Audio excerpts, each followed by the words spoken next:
We're here with Sam Reen from SBIR Advisors. He's going to talk to us about SBIR, and I look forward to hearing what he has to say. Take it away. Thank you. Appreciate it. Hey, so it's good to meet you all. I'm Sam Reen. I'm the founder of SBIR Advisors.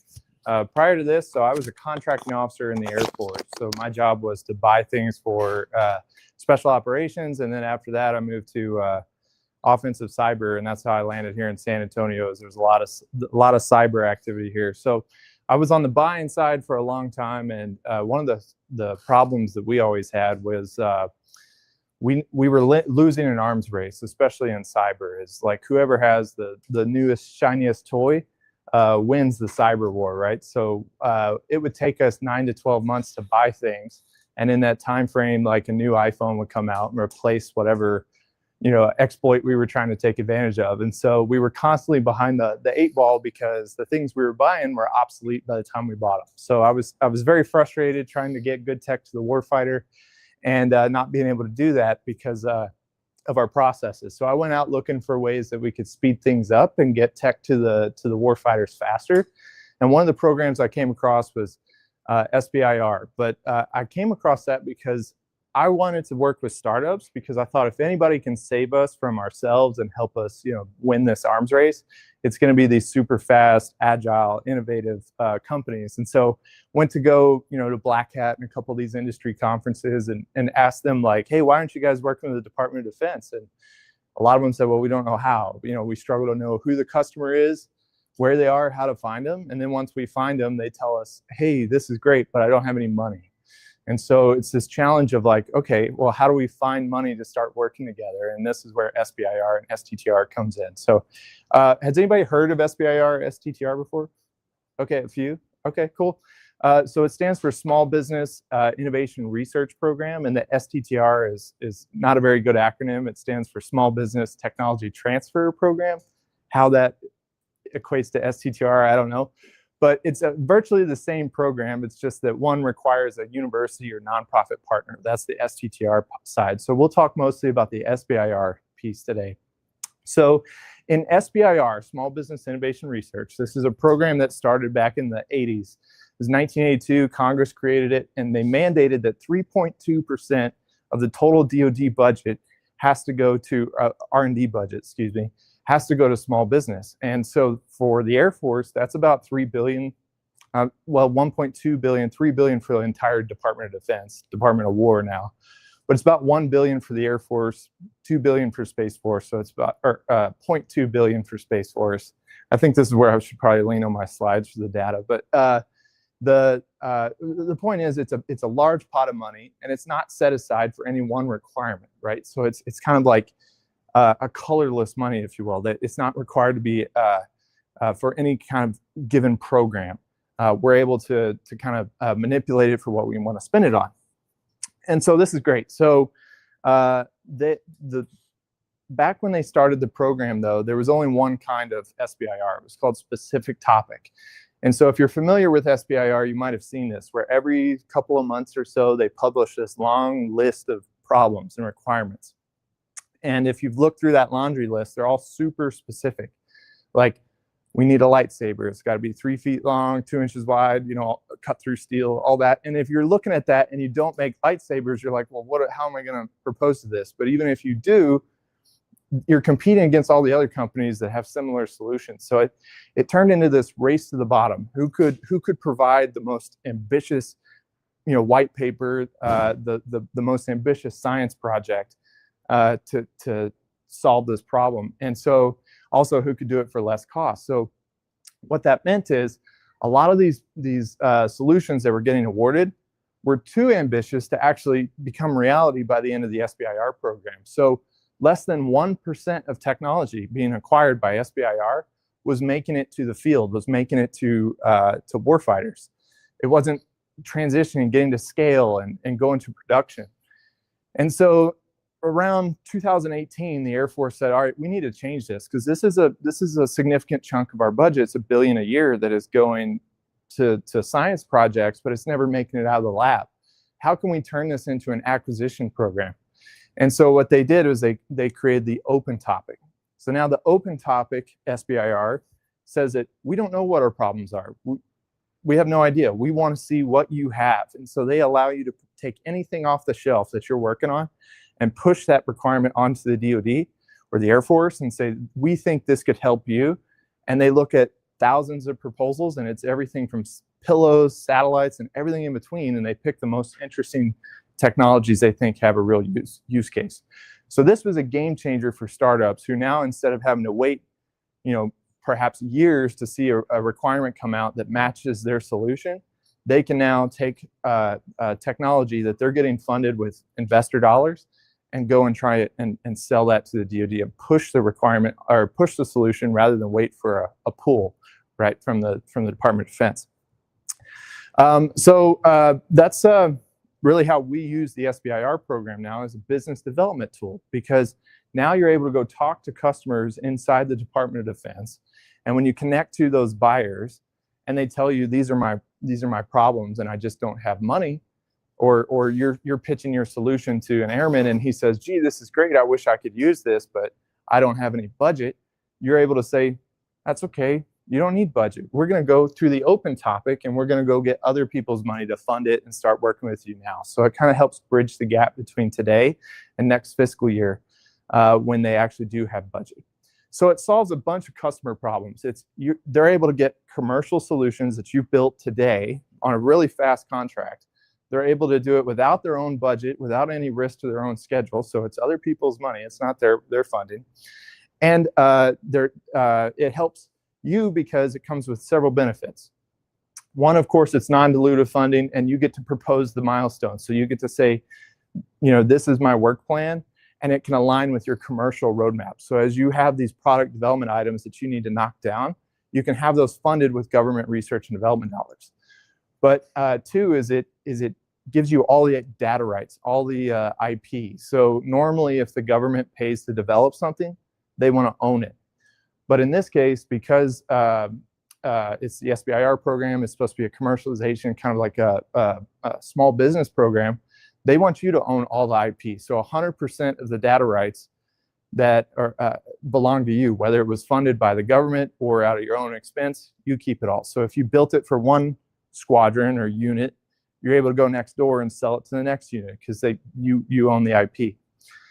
And then finally, it gives you sole source rights. And this is one of the big ones. This is why the primes perk up and they care if a startup has a SBIR, because it's a very powerful justification to go direct and do a sole source contract.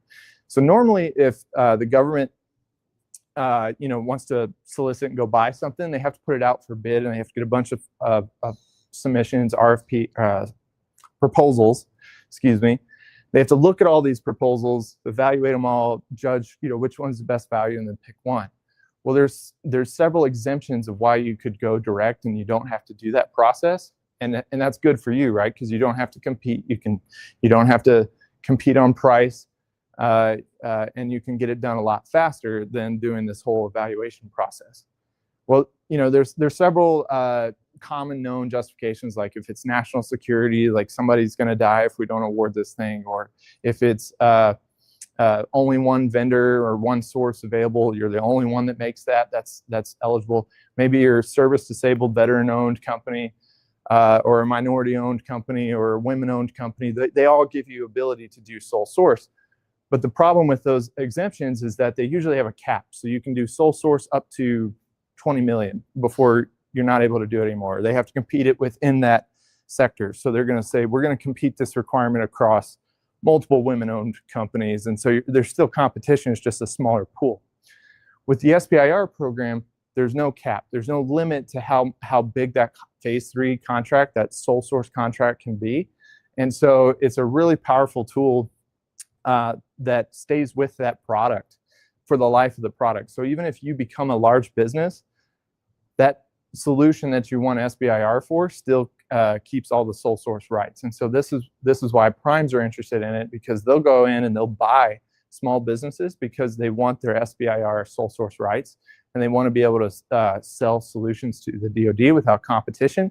And if they have a SBIR technology, they can do that. Even if SBIR technology is a small component, like let's say you make the propeller on the airplane, they can sell the whole airplane as sole source because that is a component of the solution. So there's no, for those familiar with contracting, there's no non-manufacturer rule as a part of that. So they can do, you could be also subcontract other companies through your sole source contract. So if you had a phase 3 and you wanted to do 1% or do a pass through and take 5% off the top of that contract, you could sub out 95% of the work. And normally that's not allowed in government, because they want, if they're going to do a small business set aside, they want the small business to do a majority of the work. In this case, you don't have to do that. So anyway, really good program. So what we do is SBIR Advisors is a team of 60 former acquisition officers from across the Department of War, Air Force, Navy, Army. We've won over $600 million for our clients since 2020 when we started. And we've partnered with over a dozen venture capital firms. So most of our clients come to us from VCs. And that's just where a majority of our pipeline is. We want to be invested in our clients. So we take company profit, and we're an actual partner, or we're an LP in those VC funds. So we take profit, put it back into the funds, because we want to be invested in our clients. So they do well, and we do our job right. They're not going to need consultants very long. They'll graduate us, and we want that to happen. If we want to celebrate that day that you graduate us, because if you don't need us, that means you're doing well, and we'll do well because we're invested in it. So that's how we partner with startups. Really what we do is we help with the business development. So we help connect you to the right buyers within the Department of Defense that would be most interested in your technology. So we look at the tech and we say, okay, these are the organizations that are probably most interested, and these are the people, the buyers, the decision makers inside of those organizations that you should be talking to. And so we kind of put together a BD target list, and you get to say, yep, sounds good, or no, I already know that guy, or whatever. But once we get you in the room and you're talking to that buyer, we run into the funding problem, and they say, gee, this is great. You've developed something really cool. I'm very interested in it, but I don't have any money. That's what we hear most often from government customers. And it's not that they don't have budget. They have very large budgets, but as you're seeing from like the government shutdown right now, they have to think far in advance about their budget. They have to forecast what their requirements are going to be next year to get permission to spend that money. So if you weren't on their radar last year, it's too late. If you're talking to them today, every dollar already has a name, and they're saying, hey, I don't have any room in my budget. Come back to me next fiscal year. I'll put you into next year's budget. And if you're Lockheed or you're Boeing and you can wait a year for a contract, then fine, that's great. But if you're a startup and you need money now, it's a problem. And that's where SBIR comes in, is we're able to tell them, hey, we don't need your funding. We can go get other people's money. We can tap into this SBIR budget, start working with you today, and bridge the gap between now and next fiscal year. Then, of course, we help with proposal writing, and then finally distribution. So once you are in there and you're working with a customer funded by SBIR, and you're building a relationship with that customer, they're adopting your technology. They're providing you feedback on what they'd like to see better. They get to the end of that SBIR budget, the end of the R&D money, and they're like, hey, I really like you guys. I want to continue working with you guys. And guess what? We're into next year now, so I have my own money. The next question is going to be, how do we transact? How do we do business? Because most contracting officers in the government are not familiar with working with startups. They've never done business with a very tiny company. And so you're probably not on the catalogs that they're used to using, like GSA, or they call them IDIQs, indefinite delivery, indefinite quantity contracts. You're not on there, so they don't know how to award to you. And so it's a little bit of a process of trying to get you onto those catalogs and make sure that they can find you. GSA is kind of like Amazon for the government. If I wanted to buy something as a contracting officer, I'd go to GSA eBuy and I'd type in what I was looking for, and it would show me a whole, multiple web pages worth of that kind of tech. So you want to make sure you're in there so that contracting officers can see you and they can find you and buy you, and do it quickly. But also, of course, the sole source option is the way you want to go. And once you've made connection to a customer, you want to try to push them that way. But sometimes they say, yeah, you've got sole source, but I don't know how to do sole source, and it might be much easier if I could buy you off this other contract. And so you want to have that menu of options when you talk to a customer. Here's all the ways we could do business. And that's just one of them. So I'll skip a few of this, but one thing that I want to talk to you about is, well, I'll say that this playbook that we've developed over the last 5 years is come from working with a lot of companies. And so we've seen how using SBIR can put you on a trajectory to go from $0 with government to 10+ million in government. So what it starts with is usually in year one, the goal is to win 1 to 2 million in SBIR. And to do that, you might have to apply to 5 to 6 million to make sure you win 1 million. But it's just kind of the way the competition works. And so you want to submit every opportunity you can. And then once you hit that 1 million, now you're in there and you're working with the customer. You built a relationship. You can start to get your feet on the ground and you got a foot in the door. The next year, you want to go after things called TAC-FIs. They're called tactical funding increases. That's where you can extend work that you won on your first SBIR. So your SBIR phase 2 is $1.25 or $2 million. Well, you get to the end of that, and maybe the customer says, "Gee, you're not quite there development-wise. Like, I need you to get a little bit further along in your product readiness." Or they say, "I didn't do my job and I didn't budget for you, so I still need a little bit more time." Well, great. You can go back to the SBIR program and apply for TAC-FI funding, which is an extension of your phase 2 up to a year and up to $2 million to extend work you were doing on a prior contract. Now, the cool thing about TAC-FI is it's a matching program. So in order to apply for TAC-FI, you've got to show that you have money from either an investor or from a government customer. So they can count outside investment or government funding.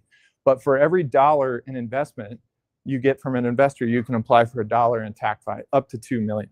So what we found is that really helps when you're talking to investors to try and get them to, take interest in you and say, "Hey, for every, you write me a $100K check, I can go get $100K in a contract with the government right now. You give me 2 million, I can double it right now." And so that really kind of helps grease the skids for those investments. That's usually now you're into 4 million in revenue with the government. You probably need to be thinking about lobbying and going into appropriations, because if you're relying on your government customer to do the budgeting and actually go get money to work with you, you're kind of on a three-legged stool there. So if they retire or they take a DRP package, or maybe they PCS, which is called a permanent change of station, they move to a different base or something, you lose one of those legs of the stool and then you're back to square one.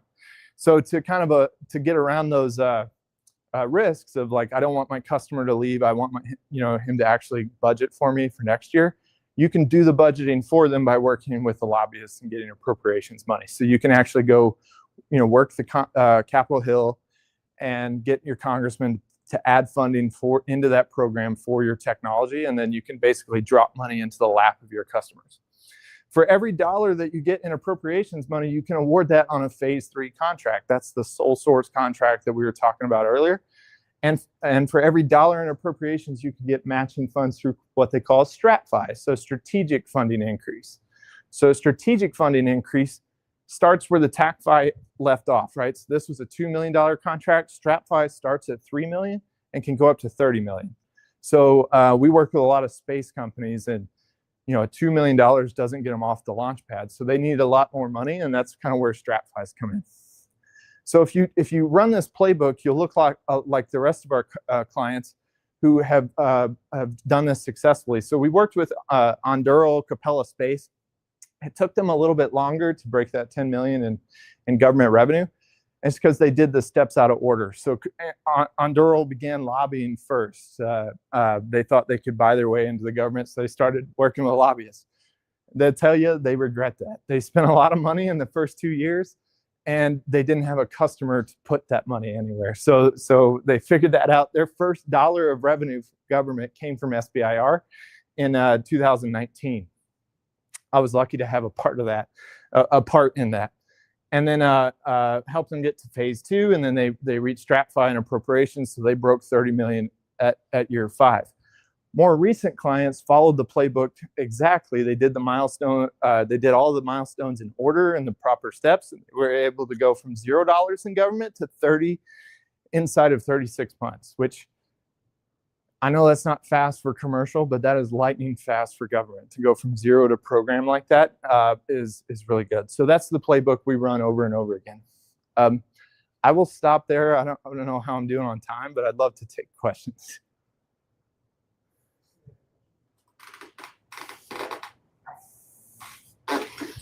Got a lot of questions, but I guess I can start with, so you guys help Andrew reach where they are right now. Yeah, so You guys help Andrew reach where they are right now. So Anduril quickly outgrew the 500 employee count, so they're not eligible for SBIR anymore. But yeah, I got to work with them in 2019 on a phase 1 and phase 2, and then they graduated us and they went on to win some other stuff. But Colby Carrier, he was the, I think it was the COO under Palmer Luckey for 5 years. Colby left that company last year and went to a new company called Aetherflux, which is, I don't know if you've heard them, but Robinhood, the investing app, that co-founder created a space company called Aetherflux, hired Colby out of Anduril, and the first thing Colby did is call us up, and we're now working with Aetherflux. So I'm excited about that. Can I ask another question? So I have a really specific question. I work in intelligent transportation systems and connected vehicles. I have some ideas for things that are a little bit more future thinking that I think my current circumstance leadership doesn't see that leap forward, but I think a startup route would be more applicable. You're talking about the Department of War, which is formerly DoD, but DoD also had different factions like ARPA, and which is also spun off into ARPA-E for energy and now ARPA-I for infrastructure. Yep. Does this path lead to those avenues? Like, can I reach ARPA-I or ARPA-E through this, or is it specifically for war? So what we primarily focus on is Department of War, because Department of War has 50% of the total SBIR budget, but there are 11 agencies that participate in SBIR. ARPA-H is one of them, ARPA-E. DARPA has SBIR budgets, which they're DoD technically. So, but you've got NIH, NSF, Department of Energy, DHS, like they all have their own SBIR budgets, and we do go after those. They play by the same rules, but we just all our BD network is in the Department of War, so that's where we're focused. But really, the open topics were created based on a model that was proven at In-Q-Tel. So if anybody's familiar with In-Q-Tel, the CIA and the NSA have a VC arm called In-Q-Tel, which invests in companies that they think would be really helpful for CIA and NSA. And they did what they call work programs. So they give you a $2 million contract. You deliver on that contract. They also get equity as part of that arrangement. That is the model that AFWERX, the Air Force organization, used to create the open topic SBIR. But we do a lot of work with In-Q-Tel. Yes, sir. So as a business, what are some of the criteria you're looking for to qualify who you would be working with out of applicants and people coming to you with interest? Yeah, so great question. So really the eligibility criteria for SBIR is you have to be less than 500 employees, and you have to be majority owned by U.S. citizens or other small businesses that are U.S. citizens. So I'd say that because most VCs qualify as a small business because they're less than 500 employees and they're U.S. based. So you can have 50% ownership and still apply if you're owned by investors. But so you have to be U.S. owned, have less than 500 employees, and any work that's done has to be done in the United States unless you have a waiver. But those are rare. They do them for if you want to work like on an Air Force base in Germany, they'll give you a waiver to do it over there. But normally it's U.S. based. So that's kind of the great thing. Hey, good to see you.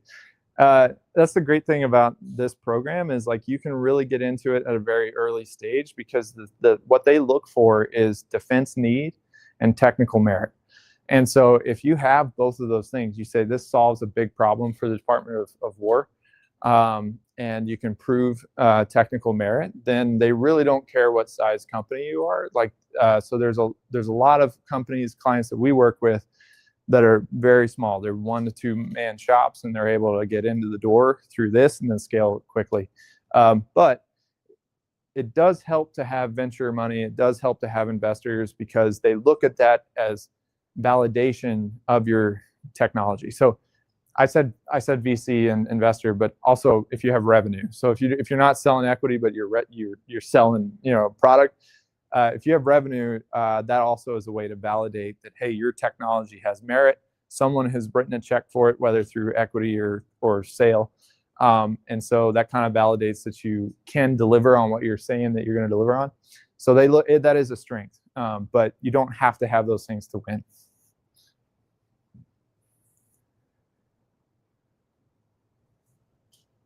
Cool. Yes, sir. I have a question. I'm in a startup and we're developing a product for people who suffer from PTSD. Would that be something that I know that's not for war, but it's for? Would that be something that apply to this?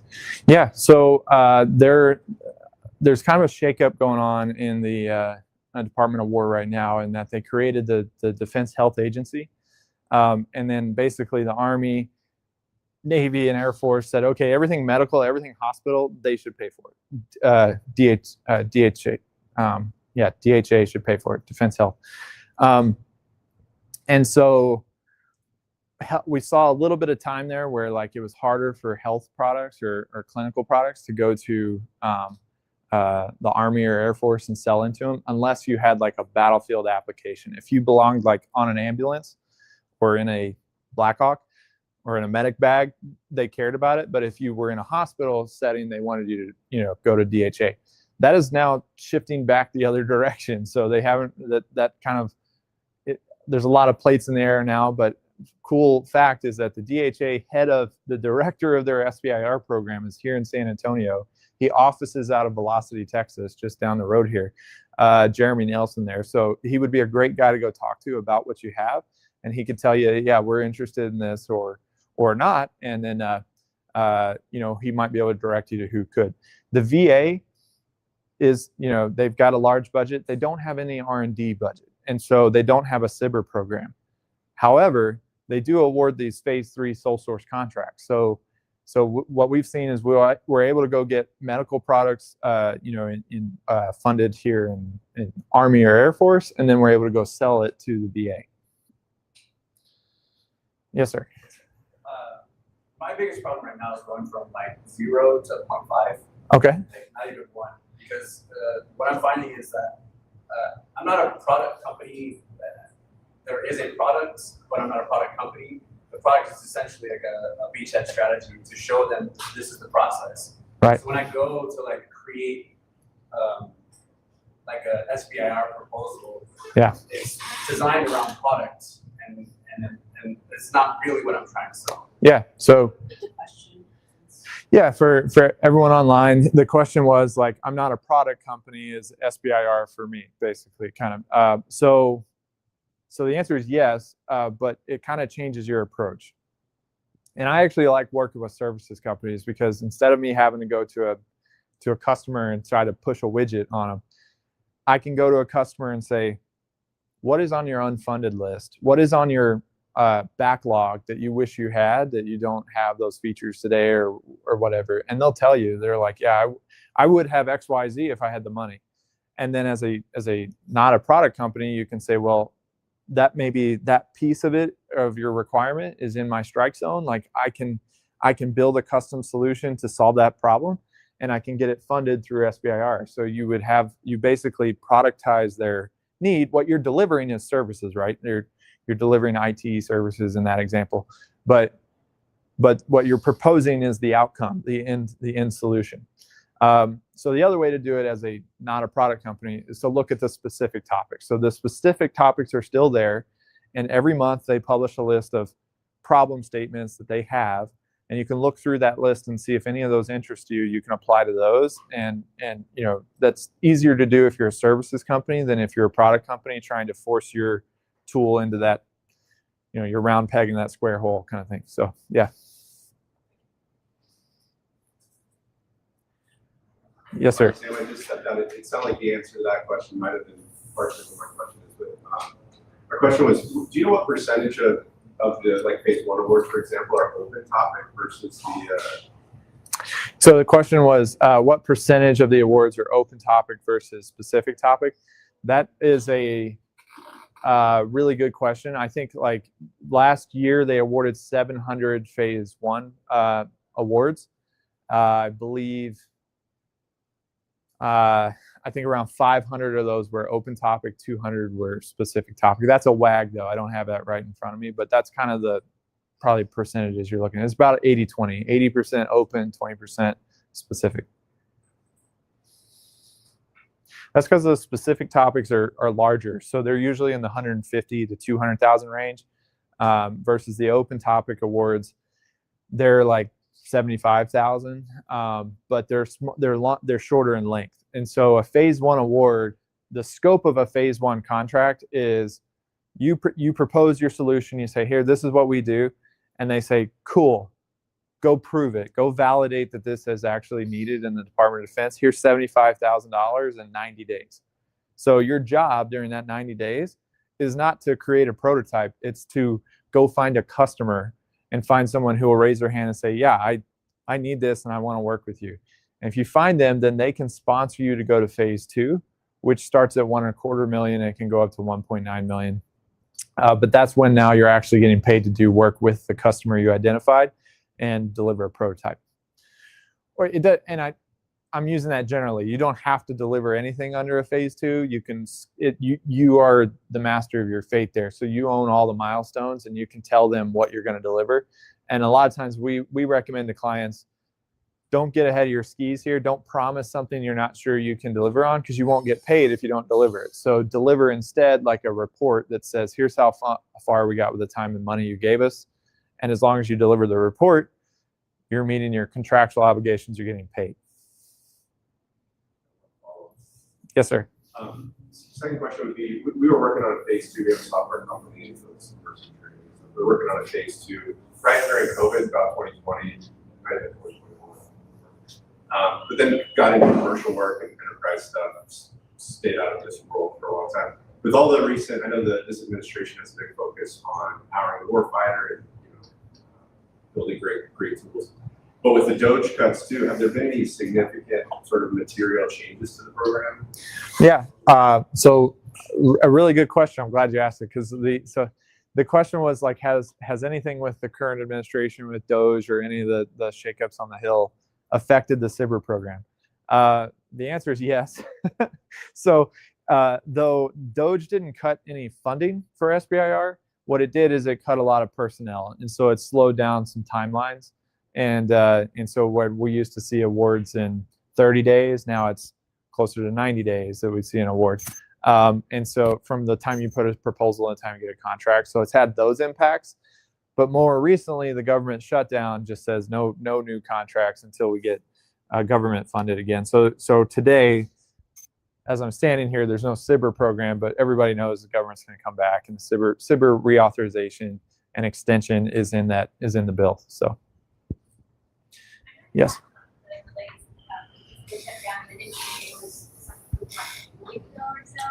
Sorry. The NDAA. Yep. About a week ago. So in the past, is that like usually when that goes through, is it like a month before the allocation happens for efforts? So the NDAA is like policy. It's like the authorization to spend, but then you need the budget. The appropriations is the actual money to spend. So you can look at the NDAA and see how they're going to spend the money, but they don't have the money yet until the budget is passed.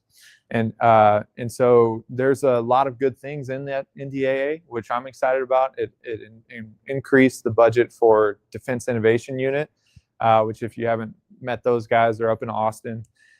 They've got now over $1 billion to spend on defense innovation. And so that really good stuff for them. A lot of other really good things in the NDAA that we're excited about. But big opportunities for small business because there's a lot of shift in what we're seeing in Ukraine and what's in Gaza is that these kind of like really low cost solutions are making a difference on the battlefield. And so the more agile startups can really solve some of those problems faster than the big primes can. in a lot of ways better and cheaper. So there's big emphasis on that in the NDAA. I'm not sure I answered your question completely, but yep. Okay. Normally, is it normally it's kind of predictable. Yeah. With everything right now, I'm assuming maybe a month or 2 longer. No, it depends. So the question was like with the shutdown and everything and the delays, is it gonna, what do we expect there? I've been through 3 reauthorizations now. I've been through a bunch of shutdowns since 2013, but I'm not real worried about it. I think like some people are saying that this might last until Thanksgiving, that the government will be shut down, but we spent $2 million on lobbyists last year. We've got a pretty good read on where the bill is, and like we didn't really need a long continuous resolution because the full bill is almost done. So the continuous resolution was a 45-day, like let's extend it for 45. We're now 15 days into that 45 days, so they don't really need a lot of time to get the full bill done, and it might just accelerate the full bill. So they'll skip CR and go full bill. Is a real possibility. So I'm not too worried about it. Air Force and AFWERX kind of predicted that, hey, there's going to be some infighting. So they advertised that announcements for phase 1s would be in December, and we're still expecting that to be the case. So if you submitted back in August, you're going to find out your results probably mid-November and then awarded in December. Unless there's Congress doesn't do their job. But yeah. Yes, sir. How do we work? Yeah, just reach out to me. So I've got business cards, but my email is sam@SBIRadvisors.com. Reach out. We've got a number of ways we can work together through either our full like white glove service, we do it all for you kind of approach, or we have a DIY like light approach where you get all the templates and instruction videos and stuff like that. You do it yourself. Or we have cohorts where we'll actually have companies join and do it as a group project kind of thing in partnership with some of the local universities. All right, cool. Thank you, guys. Sam, thank you for your time today, Yeah. being here. A small token of appreciation. Thank you. Thanks so much. And thank you. Thank you. It was a pleasure meeting you. Thank you. And then this afternoon session has been canceled due to unforeseen circumstances. So we're concluding our program for today. Thank you. Cool. Thanks so much. Put it together. Oh, yeah. Sorry. 1, 2, 3. Perfect. One more. Perfect. Thank you. Thanks so much. Thank you. Look up your mic. Yep. Oh, I forgot I had a mic. Yeah, it's very nice. Thank you.